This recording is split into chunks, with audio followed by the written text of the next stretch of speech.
nom du Père et du Fils et du Saint-Esprit, ainsi soit-il. Dans l'évangile de Saint Marc, chapitre 11, 22 à 26, notre Seigneur nous dit des choses très très importantes. Premièrement, il faut avoir foi en Dieu. Foi en Dieu. Dieu est notre Père, Dieu est notre Créateur, Dieu veut notre bien. Et il nous a tellement aimés, il a créé tout le cosmos, il a organisé tout le cosmos, et c'est vraiment merveilleux, mais on n'y pense plus. Ce qu'il a fait pour que la vie soit possible sur cette terre, il a créé notre organisme, il a créé tout l'environnement pour que la vie soit possible. Eh bien, il nous demande d'avoir foi en lui. Mais malheureusement, depuis le péché originel, on est incliné au mal, on est incliné au péché. Et donc, le diable nous pêche en fait avec des petites choses de cette terre, des amusements, des plaisirs, tout ça. En soi, tout ce que Dieu a fait est bon, donc rien n'est péché en soi. Le péché vient du mal usage des choses, c'est important de savoir ça. Hein. Par exemple, prendre un petit verre de vin, c'est bon. Mais prendre 3 bouteilles, ça a le problème.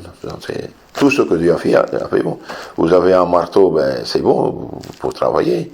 Mais si vous donnez un coup sur la tête de l'autre, c'est ça le problème.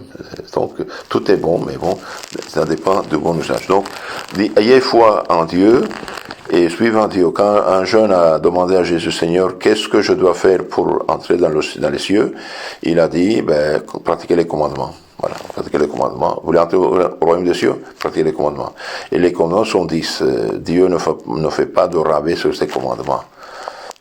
Celui, en fait, Saint Jacques dit, celui qui désobéit à un commandement, il désobéit aux 10. Dans quel sens? Dans le sens qu'on méprise l'autorité de Dieu qui a dit, par exemple, tu ne tueras pas, tu ne mentiras pas, tu voleras pas, respecte ton père et ta mère, etc., etc. Et donc, il faut savoir qu'on ne peut pas entrer dans le royaume des cieux sans pratiquer les commandements. Et on ne peut pas pratiquer les commandements sans les sacrements et sans la prière, c'est impossible. Une voiture, même si elle a un moteur tout puissant, ou quasi, il ne peut pas avancer sans gaz, sans essence, sans énergie, il ne peut pas. Donc nous ne pouvons pas accomplir les commandements sans les sacrements et sans la prière. Demandez, vous recevrez. Cherchez, vous trouverez. Frappez, on vous aura dit notre Seigneur. Donc il faut prier le matin, il faut prier le soir, il faut prier midi. Et aussi faire beaucoup de petites prières dans la journée. Mon Dieu, aidez-moi, mon Dieu, sauvez-moi, mon Dieu, ayez pitié de moi, mon Dieu, venez à mon secours, mon Dieu, pardonnez-moi. Et aussi, il faut savoir pardonner aux autres. Vous voyez ce que dit Jésus ici? Et quand vous vous trouverez en prière, si vous avez quelque chose contre quelqu'un, pardonnez-le lui, afin que votre Père, qui est dans les cieux, vous pardonne vos péchés. Donc, si on a quelque chose contre quelqu'un, eh bien, il nous a fait du tort, il nous a volé, il nous a frappé, il nous a, calomnié, il nous a fait du tort, eh bien, il faut savoir pardonner. Pour amour de Jésus. Peut-être, lui, il ne le mérite pas. Jésus le mérite. Donc, pardonnez-lui. Et Jésus, sur la croix, humilié, crucifié, torturé, la première parole qu'il a dite le vendredi saint sur la croix, Père, pardonnez-leur, ne savent pas ce qu'ils font. Donc, non seulement il pardonne, sinon il les justifie. Il prie pour eux.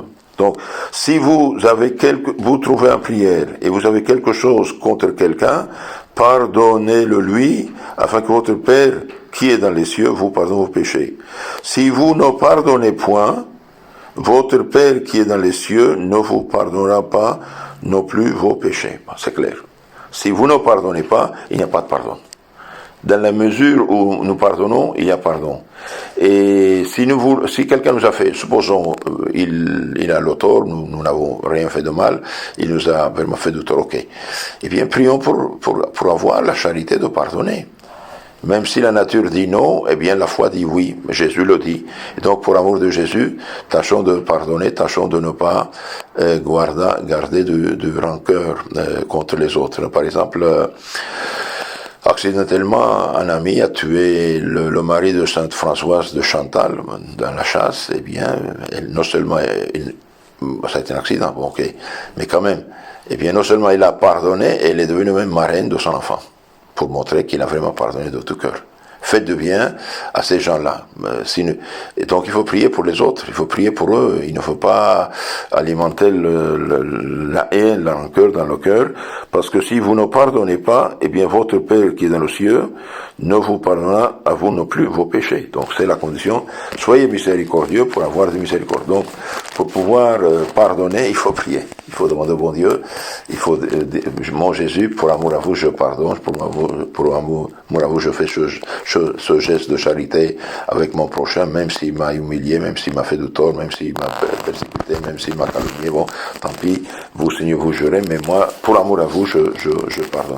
Et donc, en conclusion, je disais, pour accomplir le commandement, il faut les sacrements. Il faut les sacrements, la confession, la communion, la Sainte Messe, c'est tout très important ça. Comme l'aliment de pain, il est nécessaire pour avoir la vie, il y a l'aliment de la communion aussi. Et comme on a besoin de l'eau pour la santé, eh bien, il faut, pour se nettoyer, eh bien, il faut la confession. La confession, c'est une résurrection. Combien de fois des gens, après s'être confessés, ils se lèvent et disent, mon Père, voilà, vous avez quitté un gros fardeau de mes épaules. C'est vrai, c'est vrai.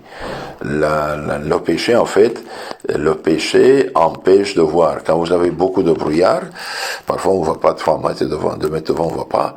Eh bien, le péché fait quelque chose comme de brouillard, en fait, nous empêche de voir les choses comme Dieu les voit. Et de là vient tous les problèmes que nous avons, de ne pas pardonner, de ne pas suivre le chemin du ciel. Donc, prière, confession, communion, la Sainte Messe et aussi la lecture. Aujourd'hui, beaucoup de gens disent, je n'aime pas lire. Bon, tu n'aimes pas lire, mais tu ne sais pas que ce que tu perds beaucoup, parce que la lecture, en fait, alimente. Les bons livres, ça alimente beaucoup. Moi, je conseille toujours, au moins, de lire une page de catéchisme ou de l'évangile, ou de vie du saint par jour. Bon, une page, une fois que tu commences, tu vas lire jusqu'à 15 et 20.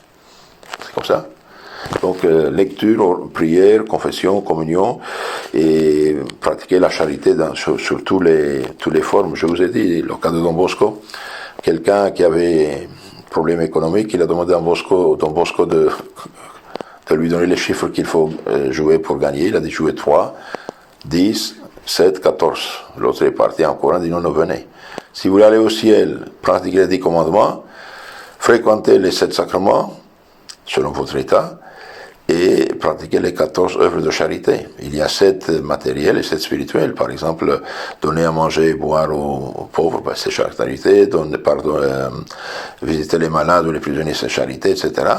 Mais bon, tout le monde ne peut pas faire ça. Alors, quand vous pardonnez, faites acte de charité.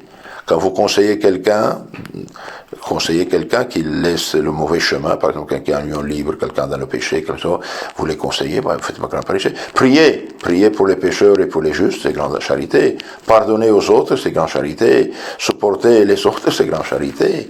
Et tout ça, c'est charité aussi. Donc, tâchons de penser à notre âme. Il y a un saint d'Amérique centrale, San Hermano Pedro, on dit en espagnol, le saint frère Pierre, Pedro de Betancourt. Eh bien, le soir, il avait une cloche dans la main. Hermanos, mes frères, souvenez-vous, une âme nous avons. Si nous la perdons, on ne peut pas la récupérer.